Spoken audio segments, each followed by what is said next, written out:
it about 1.5 years ago, and I was a proponent of the anti-plastic movement. One of the issues that's been near and dear to my heart for a long time, since we lived in Hawaii when they passed an amazing resolution there, was the complete abatement of one-time use plastic bags, which is a completely separate issue that is mind-boggling. The state of Florida will not allow us to pass a resolution restricting, counting, recording, anything to do with plastic bags because of the industry and the lobbyists. We just failed again, but we'll try again next year.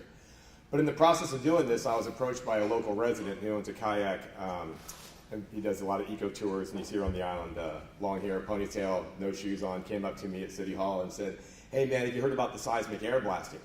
Now, I'm familiar with this because I spent 20 years in the Navy, and I was an acoustic operator the last half of my career.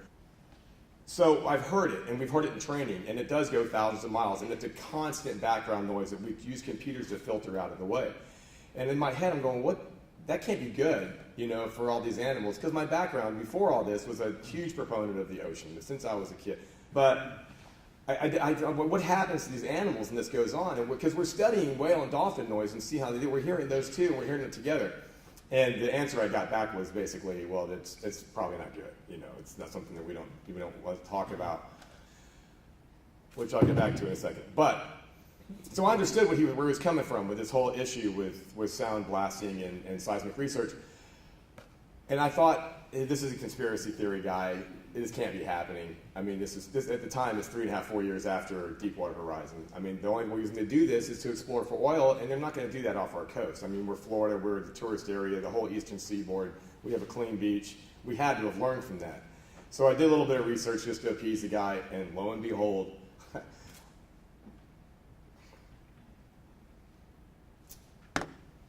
we're looking for oil off our coast. I'm sorry, I did not do this, wow. It's mind-boggling to me that we're actually considering looking for oil off the coast. Just what's going to happen to these animals alone, not even thinking about the end result that they actually find something. These seismic companies that are applying for permits right now, they're going to blast, and they're going to do this over and over again, and they're telling us they're going to do mitigation. They're going to have somebody on that vessel that's going to listen like we did in the Navy and try to find out there's animals in the area. So I went to BOM when they came to Jacksonville, and I talked to them after an event that we had in Jacksonville Beach. And they didn't know what it was, so I'm asking questions, and he's talking about how they're going to use passive sonar to track these animals and make sure they're not there. So I asked how you're going to get dual contact on multiple sensor arrays in order to get a cross-fix on where the animal actually is if it's not emitting sound. And the guy looked at me and went, who are you again?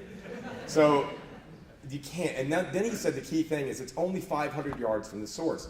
500 meters from the source. 500 meters is an event that I swam when I swam in high school. That's nothing. And there's no whale that's coming within 500 meters of just a ship in general.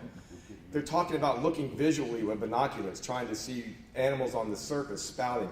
You've got sea state, you've got darkness, you've got a guy, I've stood watch on the ship before. You're not going to see it, and if you see it, they're going to say, are you sure? Now, you're that guy on that boat who it turns out is paid by the oil companies or trained by the oil company. You've been out there for 3 or 4 months. You don't go home until you find something, and you see a whale or you hear one. And they say, are you sure? You've got to go 3 meals a day in the mess decks with these guys. You're the guy that's going to send this ship home. That's their mitigation technique. That's how they're going to keep us from hurting whales. It's not feasible. It doesn't make any sense at all. And there's more than one company. They don't share this information. It's not one company going out there and sending all this horrible sounds out into the ocean, and then they're done. There's another one behind that because it's all proprietary. They're trying to gain information to sell to oil companies to say, here's where oil is, here's where gas is, and here's where it's not. And they're going to sell to the highest bidder. They don't care if a resolution or a law gets passed they can't explore for the next 5 years. That data is good for 10, 20, 30 years. They want that data, and they're going to keep it, and they're going to hang on to it. So we can't let them go out there and get the data. That's what we have to stop. We have to stop the actual testing itself for them to go out and put these things in the water and blast away. But they're the ones who are giving us the information on what's going on. So I asked them directly. I said, obviously, worst case scenario, you do some blasting, a northern right whale, which is only less than 500 left, and you can see them from our beach in my hometown cresting. They breed in our area.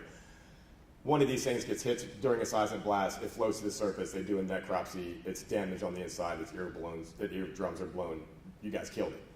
He said, that would obviously stop it then? Yeah, not necessarily. I said, wait a minute, he said if you kill a whale, you're going to continue blasting. And he said, well, there's numbers for that. There's mitigation. And he actually referenced the Japanese whaling fleet in the Antarctic, saying that there's still ways that we can take whale. Because I asked him about the international whaling regulations. He said there's actually rules that we can do that. I called BOEM to verify that, thinking maybe this guy had bad information in Louisiana. He got back to me and he said, actually, if we did kill a whale, or they killed a whale, it would stop. But that one boat would stop for a certain amount of time and the rest of it would probably continue. So this obviously can't happen. So what I'm begging you to do, my community is begging us to do, all of us who live on, anybody who loves the ocean is begging you to do, is please reach out. You know, social media is fantastic. Get on there tomorrow. Make this a priority. Tell your friends. I mean, this is a real thing. This could actually happen. It's not just oil exploration. It's the actual testing and looking for oil itself. This has got to stop. And my community and me personally, I'm begging you to help us stop this. Thank you very much.